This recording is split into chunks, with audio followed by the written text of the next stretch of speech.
जय श्री राधा कृष्ण। आज के इस पावन वीडियो में हम बात करेंगे पौष पूर्णिमा की कथा, उसके महत्व, पूजा विधि और विशेष उपायों के बारे में। पौष पूर्णिमा सिर्फ एक तिथि नहीं, बल्कि ये धर्म, दान, स्नान और भगवान की विशेष कृपा प्राप्त करने का पर्व है। शास्त्रों में कहा गया है, पौषे पूर्णिमाय स्नानम दानम पुण्य प्रदायकम, अर्थात पौष पूर्णिमा के दिन किया गया स्नान और दान जीवन में पुण्य, शांति और समृद्धि लाता है। सबसे पहले जानते हैं पौष पूर्णिमा का महत्व। पौष पूर्णिमा से ही माघ स्नान का आरंभ माना जाता है। इस दिन गंगा, यमुना, सरस्वती या किसी भी पवित्र नदी में स्नान करने से अनेक जन्मों के पाप नष्ट हो जाते हैं। जिनके लिए नदी स्नान संभव ना हो, वो घर में ही स्नान के जल में गंगा जल मिला के स्नान कर सकते हैं। कहा जाता है, पौष की पूर्णिमा आई, पापों की गठरी छूटी। अब मैं आपको पौष पूर्णिमा की 4 कथाएं बताती हूँ। इन कथाओं के सुनने मात्र से यज्ञ का फल मिल जाता है। पहली कथा निर्धन ब्राह्मण और अन्नदान के चमत्कार की है। प्राचीन समय की बात है, एक निर्धन ब्राह्मण पौष पूर्णिमा के दिन अत्यंत भूखा था।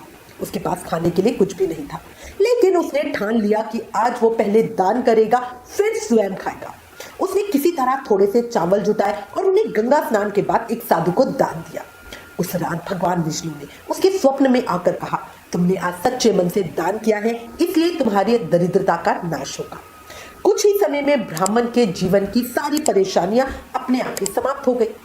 इस कथा से यही शिक्षा मिलती है कि पौष पूर्णिमा पर किया गया छोटा सा दान भी कभी व्यर्थ नहीं जाता। पौष पूर्णिमा की दूसरी कथा राजा दिलीप की है। राजा दिलीप संतानहीन थे। उन्होंने कई यज्ञ किए, लेकिन फल नहीं मिला। एक ऋषि ने उन्हें पौष पूर्णिमा के दिन व्रत, स्नान और ब्राह्मण भोजन कराने का उपाय बताया। राजा और रानी ने पूरे नियम से पौष पूर्णिमा का व्रत किया, गंगा स्नान किया और अन्न वस्त्र का दान किया। भगवान विष्णु की कृपा से उन्हें संतान प्राप्ति हुई।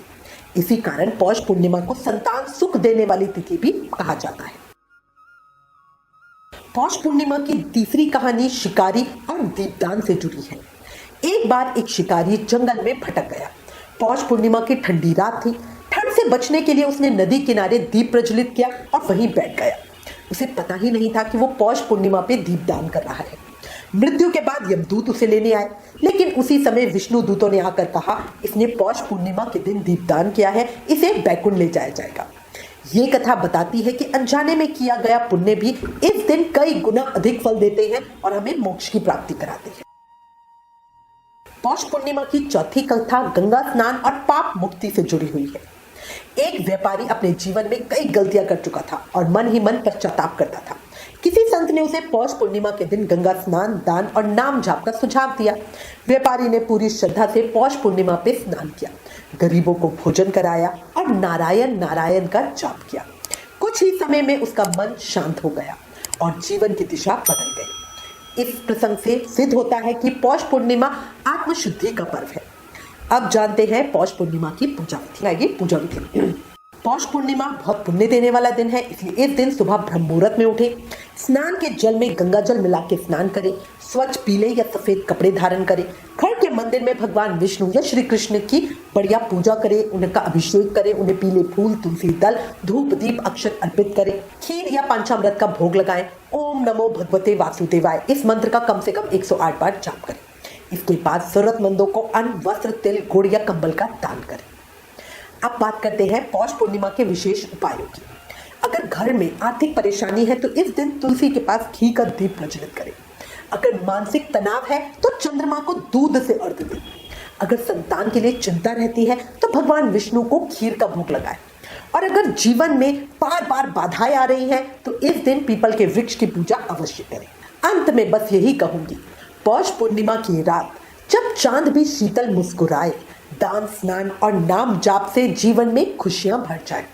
और इसी के साथ उम्मीद करती हूँ पौष पूर्णिमा पर आधारित एक कथा, महत्व, पूजा विधि और उपाय आपके लिए उपयोगी होंगे। अगर वीडियो पसंद आए तो इसे लाइक और शेयर करना भूलना नहीं, और अगर चैनल पे नए हो तो जल्दी से चैनल सब्सक्राइब कर दो। कमेंट में लिखकर बताइएगा कि आप पौष पूर्णिमा का कौन सा उपाय करेंगे। जय श्री राधा कृष्ण।